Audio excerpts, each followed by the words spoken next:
Welcome to my Canon EOS R6 Mark II review. So if you've seen my latest video, you know I've been debating on getting rid of one of my cameras, either the Canon R or the R6, and it's going to be replaced by this Canon EOS R6 Mark II. I finally got my hands on the R6. It came as an early Christmas present, and I have some thoughts.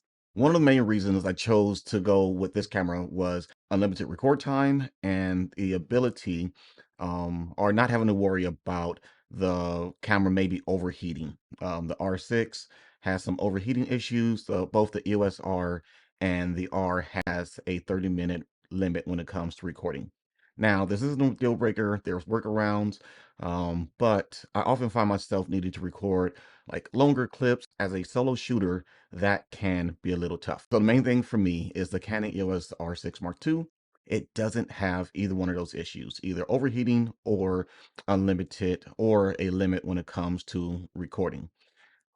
Some of the other things that I want to get out of the R6 Mark II is more megapixels. Now, I know 4 megapixels doesn't sound like a lot, and going from 20 megapixels to 24 just sounds like a minor bump, but it's a big deal. It actually does give me more detail, more clarity in my photos, but it's not as good as the 30 megapixels that I have on my EOS R. So if I'm doing landscape photography, the EOS R may still be my main camera, but the R6, this is definitely my main body. If I'm going out and shooting portraits or shooting pictures of any time there's a person in the photo, the R6 Mark II is probably going to be my camera of choice. All right, so the autofocus on R6 was already really good. It was top notch. It focused super fast, but the R6 Mark II is another level. I think it's more reliable, it's a little more mature, but there are some changes that we're going to talk about. So these are the reasons that I knew I wanted to buy the camera anyway. Here are some things that I found that I'm like, oh, pleasant surprise. As you may have heard, if you've seen any reviews on an R6 Mark II, the power and the video select button switches and all that kind of stuff has been mixed around. When my son picked it up, he is really used to the R and the R6, and he went to turn on the camera and wound up flipping the video mode to photo mode. For me, I love it. Like on the 70D, it actually had this switch on the back of the camera where it was dedicated, one for video, one for photo, and there's like the record button was right in the middle.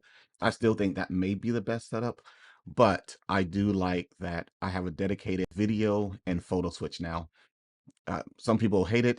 I really like it. I don't mind that the power's on the other side, and we can talk about that a little bit later too, but I rarely turn off my camera. All right, so in the past, I've had some issues with rolling shutter. It causes distortion in my videos when I'm panning or moving too fast.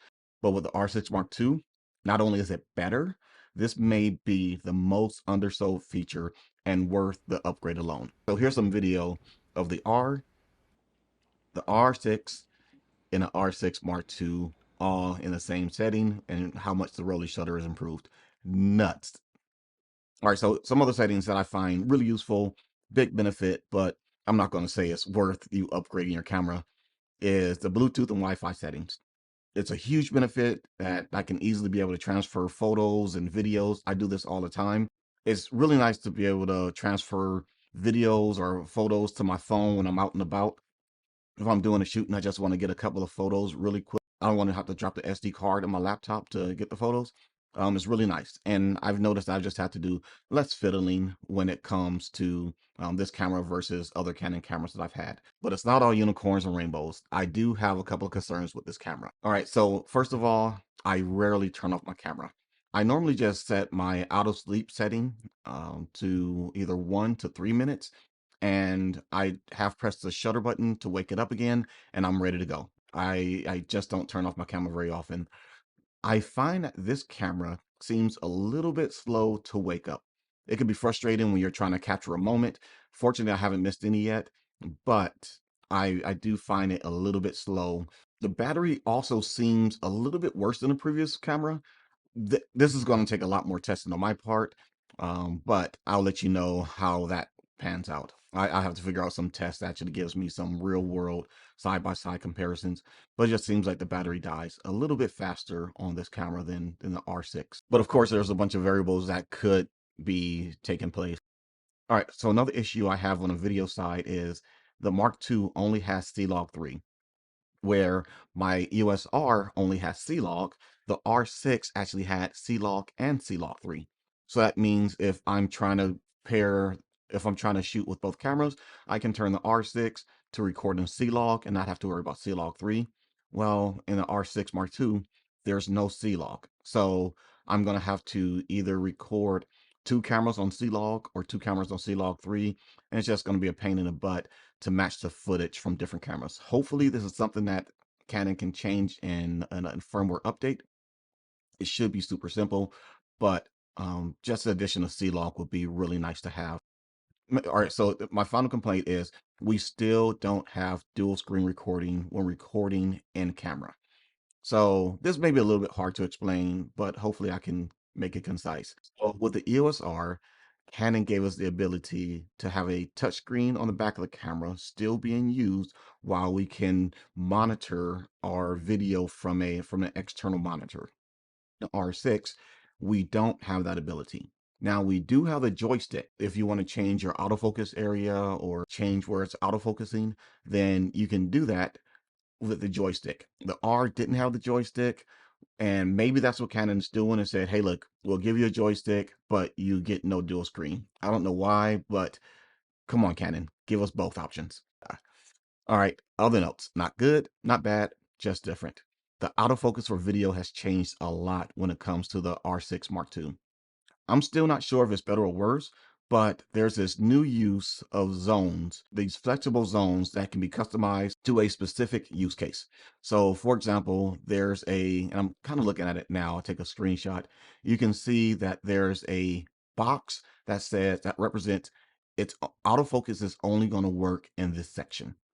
And in that section, it's going to use your adaptive focus modes. So you can have it like look for a car or look for a person or look for an animal and other different settings like that.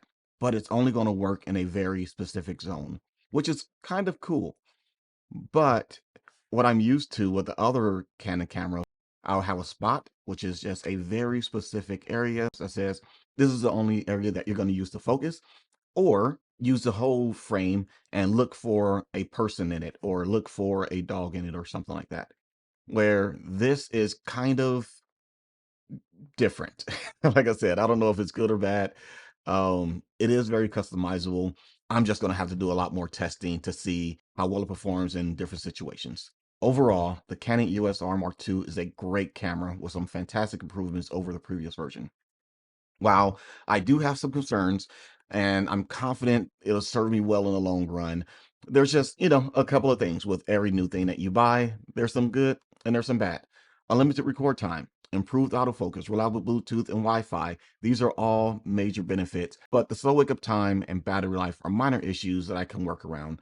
The C-Log issue can be managed by me just being mindful about what cameras I bring when I'm on different video shoots, or maybe it takes me a little more time in post doing a little more edit for the color grade. But all in all, the R6 Mark II, I love this camera so far. I can't wait to get it in more situations and those spaces and really give you guys a more thorough review, both on the photo and the video side. Thanks for watching. God bless.